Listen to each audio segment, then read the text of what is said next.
এই প্রথম আলো পর্যাপ্ত পরিমাণ নষ্টামি করে এবং তারা এই আমাদের যুবকদেরকে জঙ্গি বলে প্রচার করে।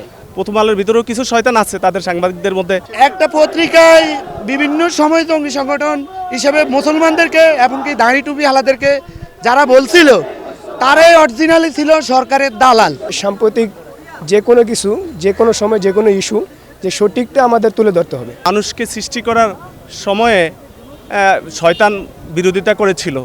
শয়তান মানুষকে যে আল্লাহ তাআলা শ্রেষ্ঠ হিসেবে সৃষ্টি করেছেন সেটা সে মানতে পারতেছিল না। এই কারণে এই শয়তান তো মানুষের পিছনে লেগে আছে। প্রথম আলোর ভিতরেও কিছু শয়তান আছে তাদের সাংবাদিকদের মধ্যে। শয়তান বলবো কিনা আমি ঠিক বলতে পারছি না, তবে তাদের পড়াশোনার কিছুটা অনেকের কমতি আছে ইসলাম সম্পর্কে।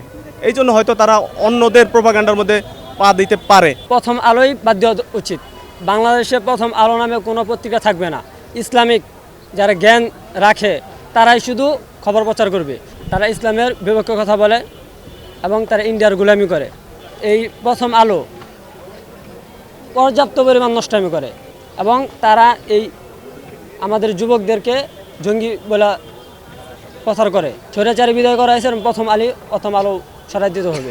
আসলে সাজানো তো সাজানোই জিনিসই, এটা মূলত বাংলাদেশের ইসলামিক রাজনীতিকদেরকে বিশেষ করে ইসলাম ধর্মকে হ্যায় প্রতিকরণের জন্য এটা সম্পূর্ণ ভারতের একটি চাল এবং ভারতের মিডিয়ার তৈরি। আপনি দেখেন বাবরি মসজিদ ভাঙছে, তাদের কোনো প্রতিবাদ নাই। প্রতিদিন তারা আপনার মুসলমানদেরকে নির্যাতন করতেছে।